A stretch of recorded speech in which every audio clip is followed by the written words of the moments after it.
Welcome to Amplifying Impact, the podcast for leaders who strive to create exceptional experiences, develop high-performing teams, and lead with purpose. I'm Mark Watkins, the founder of Amplifying Impact Events. I bring decades of leadership experience rooted in the hospitality industry. However, because the pursuit of growth, excellence, and meaningful impact is a universal goal, the principles I share apply to leaders across all industries and sectors. Each episode delivers actionable insights and practical tools to help you amplify your impact on your team, customers, and community. You'll get valuable content, enough to make a real difference in your leadership journey. However, the complete transformation awaits you at our live events. Let's get started and amplify your impact together. If you've ever been in a goal-setting meeting, you've likely heard about SMART goals: specific, measurable, attainable, relevant, and time-bound. It's sort of the default framework for goal setting, but today I'm going to challenge that thinking and argue that this very framework, the one that's meant to make us super efficient, might actually be holding us back from our biggest breakthroughs. And since we're halfway through Q4, the timing is perfect to discuss this. Right now, leaders everywhere are starting to think about 2026 goals. But here's what happens every year. Teams set ambitious targets in January, follow the SMART framework religiously, and by March, they're already falling behind. By summer, those goals are long forgotten. And this cycle repeats itself over and over because the framework itself is flawed. If you read my recent newsletter on LinkedIn, the November 2025 edition, you know I made a bold statement that SMART goals are broken, especially when it comes to setting those ambitious New Year goals that actually stick. Today, I'm pulling back the curtain to show you exactly why traditional goal setting fails by February, and more importantly, what actually works instead. We're going to explore a different way of thinking, a framework that shifts the focus away from just hitting the number towards building lasting organizational muscle. I'll introduce to you my H.A.S framework. That's H.A.S. H is habits, A is actions, and S is systems. It's a system for managing ambitious goals quarter by quarter, designed specifically to lock in the gains and turn those big hopes into performance that sticks. We'll unpack why maybe a couple of those letters in the SMART framework are limiting, explore synergy, the whole 1 + 1 = 3 idea, and dive deep into the H.A.S framework, the habits, actions, and systems. This isn't about setting another batch of resolutions you'll abandon by Valentine's Day. By the end of this episode, you'll have everything you need to implement this approach with your team for the new year. And if you want the complete toolkit with templates, assessments, hands-on implementation support, I'll tell you how to bring this directly to your organization. Let me start by saying this isn't about throwing structure out the window. It's about scope. When challenging SMART goals, I really zero in on the A, attainable. Why is this idea that a goal has to be attainable with what you have today such a strategic roadblock? It gets to the heart of real innovation. If you only set goals you know you can hit right now, you're playing it safe. You're working inside of your current box, your current skill set. But those big leaps, the breakthroughs that really shake things up or leave competitors behind, they almost always come from chasing something that looks impossible at first and maybe even a little crazy. If you only go after what you know you can do, you stop looking for those creative workarounds.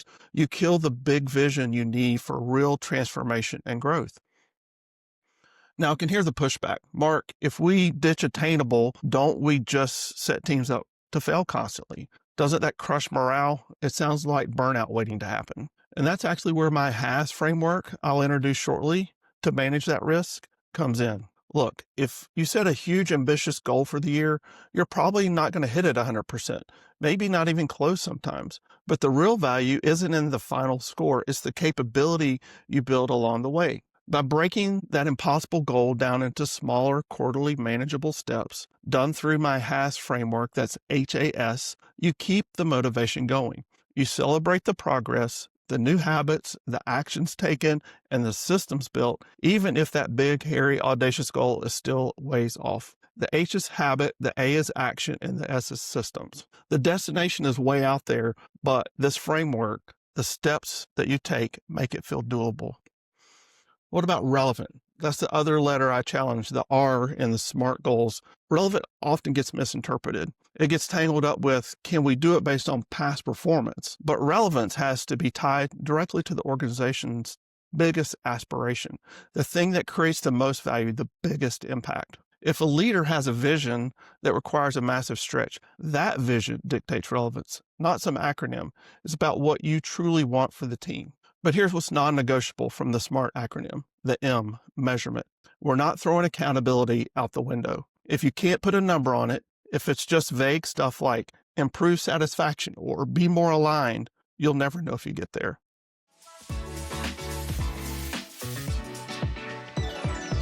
This is the foundation for ambitious goals, and it relies heavily on synergy. Synergy is a word we hear a lot, but let me define it for this context. Synergy is when the combined effect is bigger than the sum of the parts. The classic illustration that I like to use is 1 + 1 = 3. But how does that actually happen in a busy company? It happens through radical focus and specialization. And in a truly synergistic setup, each person or team focuses on the tasks that only they can do best, utilizing their unique skill set and specific knowledge. They stop trying to juggle tasks someone else is way better at, and that focus cuts down on wasted effort and makes sure that every action adds maximum value. But wait, here's another objection. If everyone gets hyper-specialized, doesn't that risk creating silos? Departments that don't talk, don't share because they're too locked in on their own little world?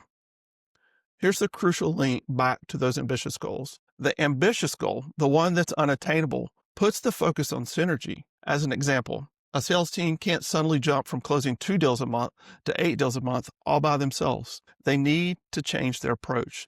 They have to interact with other teams. They have to ask questions to develop new dependencies, and they need specific skills that leverage one another. The goal is so big, it basically demands that the teams work together. It breaks down those walls naturally. The big, scary goal acts like a pressure cooker, and it makes collaboration unavoidable. It forces creative thinking, builds new organizational skills, and like the familiar quote, a rising tide lifts all ships. The key takeaway is that the real strategic win isn't hitting the number itself. It's making sure that those improvements are permanent, institutionalizing the gains, not just hitting it one time, but over and over. If you aim for a massive stretch goal and only get 80% of the way, you have not failed. You've likely permanently elevated your baseline performance above what it would have been if you had just aimed for the safe, attainable target. That new, higher capacity, that better way of working, that sticks long after the quarter ends. So, if the goal is building permanent capability, how do we actually track and manage that? This is where my H.A.S framework comes in. That's H.A.S, Habits, Actions, and Systems. It's a practical tool that I developed to break down those huge annual goals into really accountable quarterly chunks. The core idea behind H.A.S framework is that the elements, the habits, actions, and systems are often more important for long-term success than hitting any specific number itself, because they're what make the improvements last. If you hit a target but didn't actually change how you work fundamentally, you'll inevitably return to the previous performance level. Let me break it down piece by piece with a simple memory guide. The H, that's for habits developed. Habits are those repeatable things, daily, weekly, maybe monthly, that you or your team deliberately build. They make the progress less about willpower, which can come and go, and more about automatic, consistent behavior. The habits build the culture you need. Habits are basically what you do over and over again. And the key for habit is that habits create momentum. Okay, the A is for actions taken. Actions are different. They're specific one-off projects or initiatives. They have a clear goal, a defined outcome, and usually a deadline. You could think about implementing a new software tool or conducting an audit or hiring someone for a specific role. Actions are what you complete once. And the key for actions is that actions will drive the progress. Lastly, the S, that's for systems that you create or systems that you update. Systems are the structures, the processes, the workflow that you build or improve. Systems are like the machinery of the organization. They're designed to standardize things and to make the results of those actions sustainable without someone constantly having to manage them. A good system ideally runs mostly on its own. Systems are what run without you needing to push them constantly. And the key for systems is that systems build sustainability. Here's how they work together. An action might involve conducting a workflow audit to identify bottlenecks. A system would be the new, smoother workflow you design based on the audit findings. But the habit is what ensures that the new system actually works day to day. The action creates the change, the new process, the system. The system can easily fall apart, though, if people don't use them consistently or correctly. The habit is the regular behavior, that muscle memory that makes using the new system second nature. If your new system is a standard project intake form, the habit might be to start every planning meeting reviewing the data from that form. The habit makes the system stick.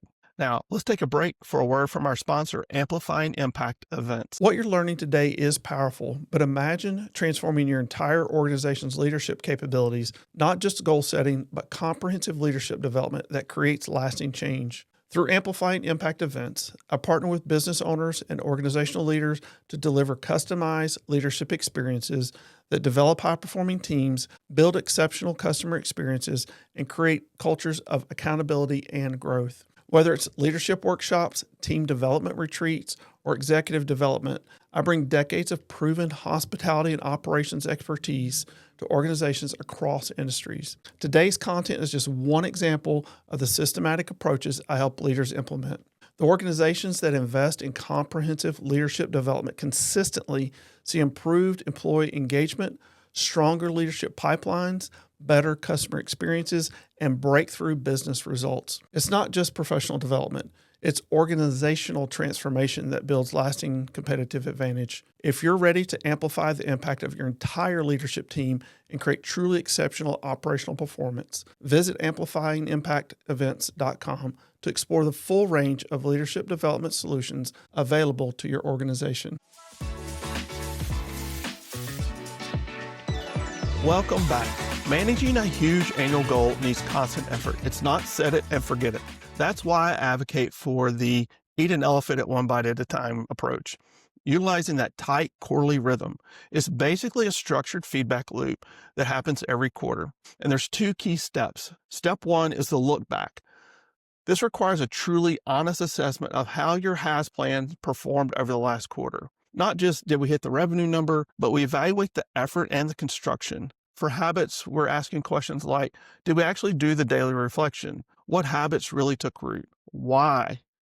For actions, we're asking questions like, what happened? Which one of the actions moved the needle the most? Or what got stuck or delayed and why? For systems, we ask questions like, did the new process actually work smoothly? Is it running itself, or are people still doing it manually or working around it? That tough assessment stops the backward slide that happens when we only focus on the final score.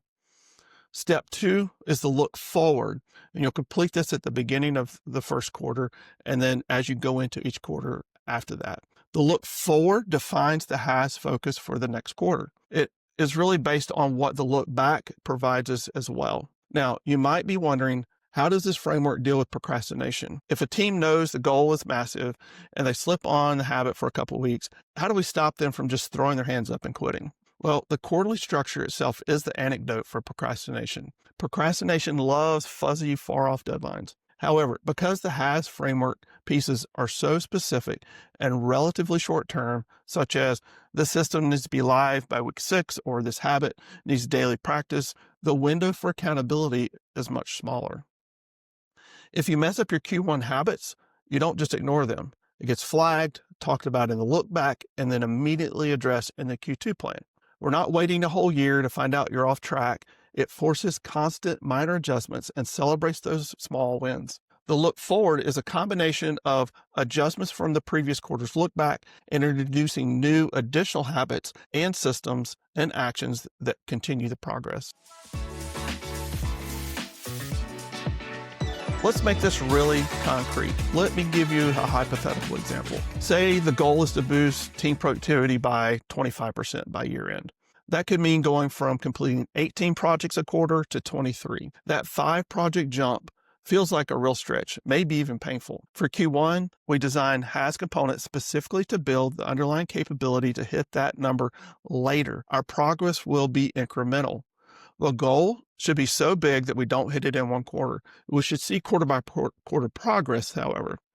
For habits, the consistency builder. The team may commit to a mandatory 15-minute huddle at the start of every week for a quick alignment. Or they implement daily 5-minute reflections where everyone jots down their top 3 priorities for tomorrow. The habits will be repeatable things that sharpen focus. For actions, the bigger one-time efforts, maybe in the first 2 weeks, they do a full workflow audit and pinpoint bottlenecks. By week 4, they implement specific new project management tools that they've researched. And really practically, by week 6, they identify and eliminate 3 reoccurring meetings that aren't adding much value, freeing up solid blocks of time. For systems, the change is designed to last. Maybe the team creates a mandatory automated project intake form with clear criteria for prioritizing work, so less time's wasted on low impactful stuff. They could build an automated dashboard that puts data out weekly, showing project throughput against capacity, cutting down on manual reporting. And they establish a clear standard operating procedure for how projects get handed off between team members so knowledge doesn't get lost. Here's the payoff. Let's say the team doesn't hit the 23 project goal by the end of Q1. They only get to 21. So they miss the quarterly target if we just look at the number. But the real win, the lasting value, is the capability the team built. They're more aligned from the huddles, their workflow is smoother from the audit, and they have systems running that work easier and more standardized. Their floor, that baseline performance, is now permanently higher at 21, or maybe even better moving forward. Crucially, they didn't just maybe improve output slightly, they actually created synergy. The handoff system supports the new workflow, and the planning huddles make sure everyone is using the same system properly. The whole team, the whole organization potentially, is just smarter, faster, and less dependent on firefighting. That's the big difference between just chasing the number and actually institutionalizing improvement. If you're thinking about moving beyond just SMART goals, here's my advice. Start small with this H.A.S framework. See that it works. Pick one big goal that you have right now, and for just the first quarter, plan one key habit you need to build, one impactful action to take, and one lasting system to create or update. Document what happens, what you learn, and be patient. Building real sustained high performance takes time. This framework is designed to tackle common roadblocks with goal management. It is procrastination with those quarterly cycles, and it forces you to think beyond just the metrics towards changing how work gets done and making it permanent. Don't worry about whether it's attainable by traditional standards. So instead of waiting for January 1st, start now. Use what's left of Q4 to design your approach. Now, when everyone else is making resolutions on New Year's Day, you'll already have a systematic approach in place that actually works, because the systems you build today, that's the real legacy. And if today's episode helped you think differently about goal setting, imagine what this kind of systematic approach could do for your entire organization. That's exactly what I help leaders achieve through customized H.A.S workshops that transform not just individual performance, but entire organizational capabilities. Thanks for joining me on Amplifying Impact. If this episode helped you rethink your approach to goal setting, please share it with another leader who could benefit. Leadership is better when we lift each other up. Remember, the key is not whether you achieve 100% of an ambitious goal, but whether you build the habits, take the actions, and create the systems that permanently elevate your performance and your organization's capability. For more resources and to explore bringing the H.A.S framework training to your organization, visit amplifyingimpactevents.com. You can check out the full podcast archive at amplifyingimpactpodcast.com. Until next time, keep amplifying your impact, and remember, the world needs the unique leader that only you can be.